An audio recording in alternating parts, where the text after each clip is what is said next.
Joining us now on Wildcat Sports Talk is ESPN's Dick Vitale. Mr. Vitale, how you doing, sir?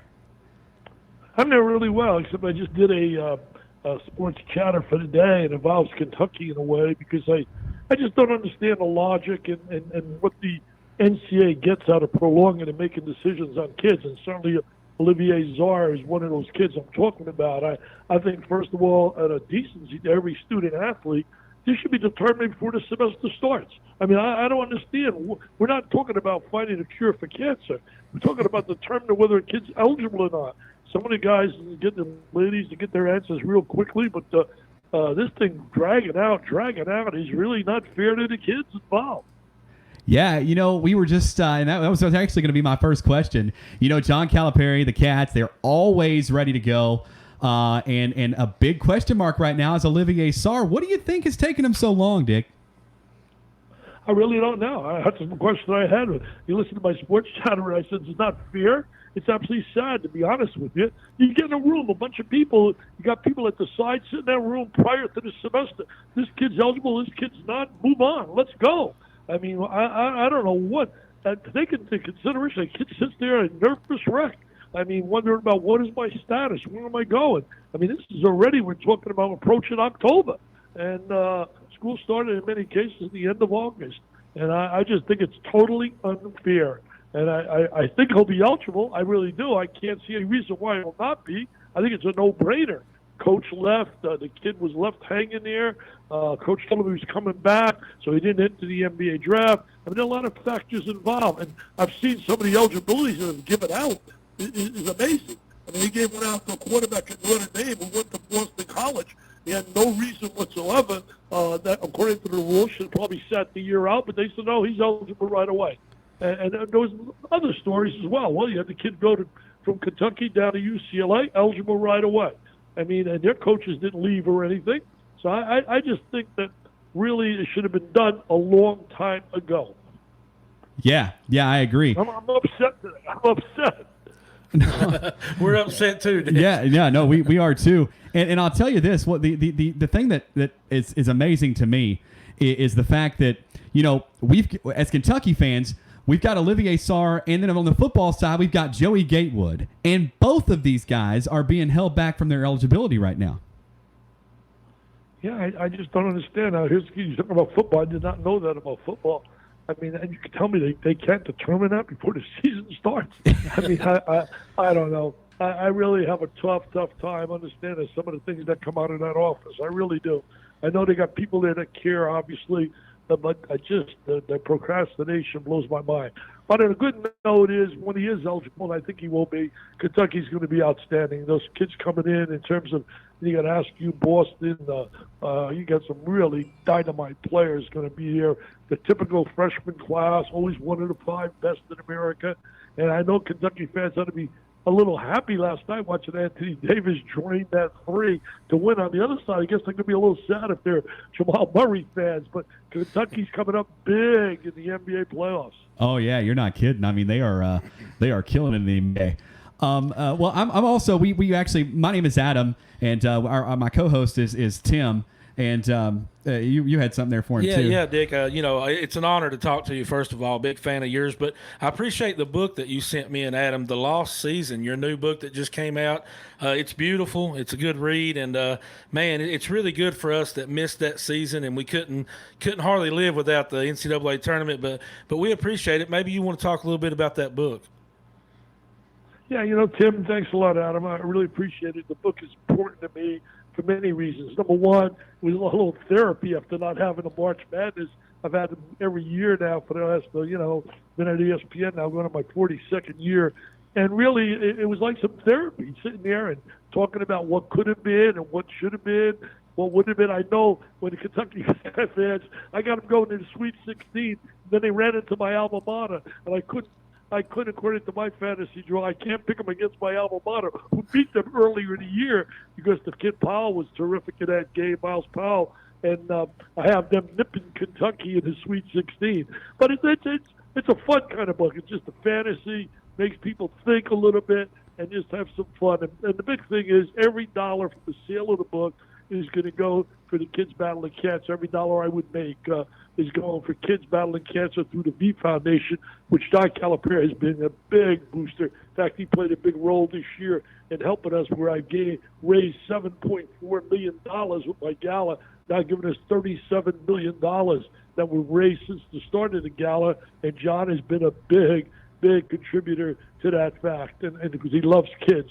Bottom line is, though, the book's available. People can get autographed copies. I know one thing. I get a lot of Carolina fans sending in, the Duke fans sending in. I got to get all the Kentucky fans to buy it. All they got to do is go to dickvitale.com. dickvitale.com, and they can get an autographed copy, and I write whatever they want me to say. If they want me to say Kentucky's the greatest of all time, I write it. If they want me to say John Calipari's the best coach in the business, I write it. I write whatever they want me to write if it means raising money for kids battling cancer. That's awesome. That's awesome. Hey, Dick, I got one more person that wants to tell you a very short story before we get you out of here, and you're going to love this. Do you remember former UK basketball player Ramon Harris? Yeah, I remember the name. Yeah. Okay. All right. Well, let me drop him in here for you. He's gonna say a quick story to you real quick. Hey, Mr. Vitale, how you doing? I'm doing good, man. Really enjoying today. It's sun shining up here in beautiful Florida. Yes, sir. Yes, sir. I'm in Florida myself. Oh, you are? Whereabouts? I'm in Tampa. Oh, Tampa. Well, you're not far from me. I'm down in Sarasota. Tampa got a nice little win yesterday in terms of the Bucks winning with Mr. Brady and company. I hope they can continue. Yes, sir. Yes, sir. I just wanted to tell you a quick story. Before I got to Kentucky, I grew up in Alaska. And there's another man used to call that played at the University of Duke named Trajan Langdon. Yep, Trajan Langdon, absolutely. Yes, sir. Alaska assassin. He can shoot the ball. Yes, sir. Yes, sir. We grew up in the same city. We played for the same high school coach. And I remember when Trajan was playing for Duke, used to say his name. And I was growing up, I was younger at the time. I was like, one day Dick Vitale say my name. I'm going to make it. I'm going to make it to a big university and play college basketball. In my sophomore year, I broke my foot earlier in the season. And when I was coming back, we was watching Kansas and somebody else play. It was like a Tuesday night. We didn't play till that following Friday. And the little ESPN ticker came up for the ESPN primetime game over the weekend. It was Kentucky versus somebody. And I remember I was sitting there, and you were like, oh yeah, Kentucky plays Friday. And Kentucky gets Ramon Harris back, and that'd be a big win for them getting Ramon Harris back. And I jumped my seat. And I was like, good time, that's my name. I text my mom and my whole family. Like, did y'all hear that? Did y'all hear that? You probably got a tape of it. Yeah. We've played it on the show here a few times. Great story. So how you doing right now in your life? What are you doing right now? Right now, I'm doing the podcast show with Tim and Adam. Right now, I'm in Tampa working out. I played 10 years professional right now, and I'm waiting on my next deal. Oh, lots of luck to you. Chase your dreams and chase your goals, and never, ever believe in cat. In fact, that's a message I'll leave for everybody out there. Anybody listening, chase your dreams, chase your goals. And remember this, give a hand to somebody in need. I really wish we had more love in our country than we're seeing right now. We got to get rid of this hate. We got to have more love. We got to I learned this as a kid at home. My mother and father were uneducated, but they taught my brother, sister, and I was to hear it every day from my parents who were fifth grade educated but had a doctorate of love. And they would constantly always remind me, treat people how you would like to be treated. And if we all did that, if we all treated one another with respect and love in our heart, man, we'd have a much better situation than all this stuff going on. It's really sad. Yes, sir. Very, very well said. Mr. Vitale, thank you so much for joining us here on Wildcat Sports Talk, and we'd love to have you back sometime. Well, anytime, guys. You guys did a good job. Hey, Adam, Tim, please promote that book because every dollar goes for kids battling cancer, and we think it's a great read. We're getting great reviews of it. It's called The Lost Season, and it takes a look at the whole college basketball year from last year, what could have been and probably would have been or should have been if we had a tournament. And let's hope, Brad, we could have a tournament this year that, in pandemic's unbelievable. We have to always consider number one priority is the health and safety of everybody involved. But, again, if people just go to dickvitale.com, it's very easy. dickvitale.com, $29.99 is the book. They buy a book, and the money goes for kids battling cancer to the V Foundation, and I autograph it to anything they want me to write. Thank you. I should say anything. Just about anything. That's right. hey, thank you so much, Dickie V. You take care.